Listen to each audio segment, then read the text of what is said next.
Kung ipinagbawal ang aklat ni Enoch dahil hindi natin alam ang pinagmulan nito, sino nga ba ang mga celestials na binanggit ng mga apostol? Napakadelikado nila kaya pati si Pedro, ang pinuno ng mga apostol, at si Judeo, kapatid ni Jesus, ay nagbabala tungkol sa kanila. Inilarawan nila ang takot mula pa sa panahon bago ang baha nang lumabag ang mga anghel sa hangganan na hindi na kayang baliwalain ng langit. Sinulat ni Pedro sa likong Pedro 2:4, hindi ipinatawad ng Diyos ang mga anghel na nagkasala. Sa halip, itinapon sila sa impyerno upang maging tanikala ng dilim hanggang sa araw ng paghuhukom. Pero ang salitang impyerno na ginamit dito ay mas nakakatakot pa kaysa sa iniisip mo.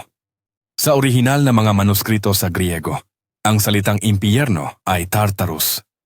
Isang salita na walang katulad sa bagong tipan, ang Tartarus ay tumutukoy sa pinakamalalim na bangin ng paghihirap, isang lugar na mas madidilim pa kaysa kamatayan.